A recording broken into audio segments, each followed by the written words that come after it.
Your app told you that you have peach blossom and that this means you're charming. It's not wrong, it's backwards. Peach blossom isn't a compliment the universe pinned on you, it's a coordinate. It's a specific position on a wheel you already know how to read. And the moment I show you where it comes from, you'll never need to look it up again. You'll just be able to derive it in about 4 seconds from the animal under your day pillar. Today I'm opening the drawer I've kept shut for 13 episodes. Shen Shah, the symbolic stars, peach blossom, travelling horse, Canopy, Nobleman, Emptiness, the colourful, memorable, endlessly screenshotted half of this system that every app on your phone leads with. And I want to tell you why I save them for last, because it's not snobbery, it's that they're memorable and the engine isn't. If I'd handed you Peach Blossom in episode 2, you'd have stopped there. Everyone stops there. The stars are the part that's fun to know and the part that explains the least. And if you meet them before you can read a chart, they become the chart. You can read a chart now. So here they are. Hello if you're new, Jimmy, acupuncturist. I got into this because a patient handed me her chart and I recognized every word on it. Yin, yang and the 5 elements, same vocabulary I'd been using on bodies for 20 years, pointed at a life instead. Let's go. First, what these things actually are. Shensha means roughly spirits and malefics, and it's a layer of lookup tables that sits on top of the 8 characters. You find a specific branch somewhere in your chart, you check it against a table, and the table hands you a name and a meaning. There are hundreds of them, genuinely hundreds. Different lineages, different eras, some borrowed out of the old almanacs and glued onto BaZi centuries after the core method was already working. Most of them are noise, a handful are excellent, and the way you tell the difference is this. A good star is a compressed 5-element fact. A bad star is a label with nothing underneath it. Decompress the good ones and you find something you already understand. That's what we're doing today. I'm not going to make you memorize 4 tables. I'm going to show you the one wheel that 3 of these come off of, and then you can rebuild the tables yourself whenever you want. One rule before we start, and it's the rule the whole episode hangs on. A star never overrides a structure, ever. If episode 12 told you your useful god is fire, no star changes that. If episode 13 told you your chart follows, no star unfollows it. Stars are adjectives, structure is the noun. When you see a reading where a star is doing the heavy lifting, you're watching someone who can't read the structure. You can watch the rest of this as trivia, or you can watch it as a diagnosis. The difference is one browser tab, easternreading.com, 30 seconds, free, no sign up, links below. Get your 8 characters up, because everything from here is a lookup you're going to run on yourself. Pause it. The video will forgive you. Back with it? Good. From here, I'm describing your chart, not a chart. Now, episode 9, the trines. 3 branches that lock into a team and pull toward one element. Tiger, horse, dog, pull toward fire. Monkey, rat, dragon pull toward water. Snake, rooster, ox, pull toward metal. Pig, rabbit, goat, pull toward wood. Find the animal under your day pillar and find which of those 4 groups it belongs to. That's your wheel. Everything in the next 3 minutes comes off it. Every one of those groups is a life cycle in miniature. The first animal is where that element is born. The last animal is where it's stored. The vault, which is exactly the thing I spent 5 minutes on last episode, the dog holding fire underground. Birth, peak, storage. So, peach blossom, Tao Huo. Take the first animal of your group in the birth position and move 1 step forward. 1, that's it. That's peach blossom. Fire group is born at the tiger, so 1 step on is the rabbit. If your day branch is tiger, horse, or dog, your peach blossom is the rabbit. And if there's a rabbit sitting anywhere in your chart, you have it. Water group is born at the monkey, one step on, the rooster. Metal group starts at the snake, one step on, the horse. Wood group starts at the pig, one step on, the rat.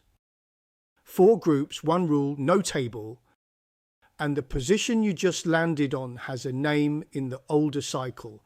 It's called Mu, bathing. It's the stage right after birth, where the thing is brand new, uncovered, being washed and completely exposed.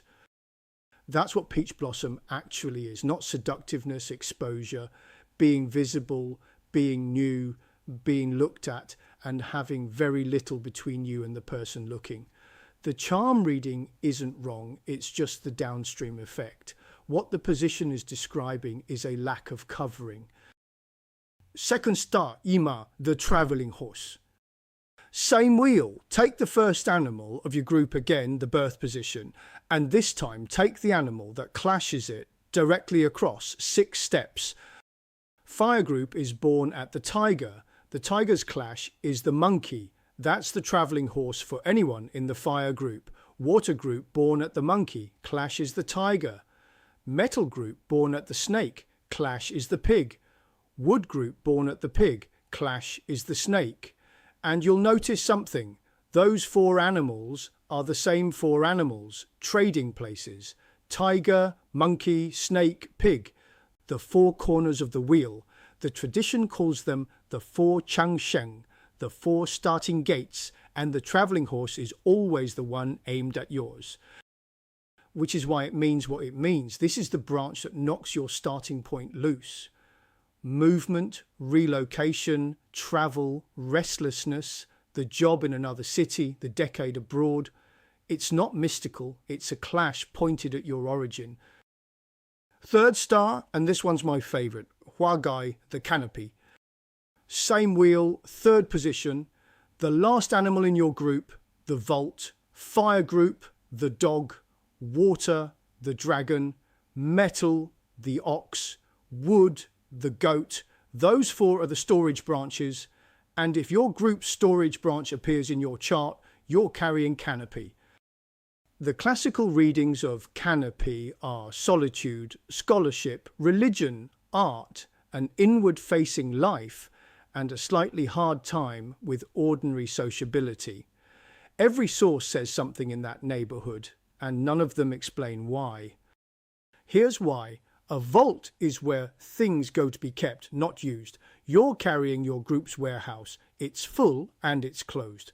That's a person with a great deal inside and no automatic outlet for it, which is a monk or a scholar or an artist or someone at a party who'd rather be home.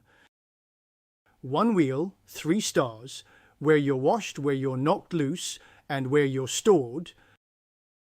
Now the one that isn't decoration at all, Kong Wang, emptiness, the void. This one's structural, and it falls straight out of the arithmetic of the calendar. 10 stems, 12 branches, rotating together. 10 and 12 don't match, so every run of 10 leaves 2 branches with no stem to pair with. 2 branches every decade of the cycle left over. Those are your void branches. Finding yours takes 1 operation. Start at your day pillar. Walk both characters forward together. Stem and branch 1 step each until the stem reaches the last one, yang water. Whatever branch you land on, the next 2 after it are your void. And what it means is the most misread thing in this entire system. Void does not mean absent, and it does not mean cursed. It means that domain doesn't hold. A pillar sitting on a void branch is a part of life where the ordinary thing keeps not quite sticking, and where meaning tends to arrive from somewhere other than the obvious place. Year pillar void. Origins and inheritance don't hold. Whatever you were handed, you're not going to be able to lean on it. Month pillar void. The standard career track doesn't hold. Day pillar void. The conventional shape of partnership doesn't hold. our pillar void, the ordinary picture of children and old age, doesn't hold. Not tragedy, non-adhesion. In my experience, void pillars are extremely common in people who build something unusual, for the plain reason that the usual thing wouldn't stay attached to them. 2 more, quickly.天乙贵人, the Nobleman. This one comes off your day stem, not your day branch, and it's a short table you'll see on screen. It's the single most consistently positive star in the tradition, and it means one specific thing. Help arrives through people, not luck, people. The introduction, the reference, the person who vouches for you. If you have Nobleman, the useful instruction is that your leverage is social and asking is more efficient for you than grinding. And then Yang Ren, the young blade, young day masters only. Young wood looks for the rabbit. Young fire and young earth look for the horse. Young metal, the rooster. Young water, the rat.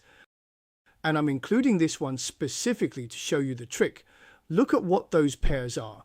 The rabbit is peak wood. The horse is peak fire.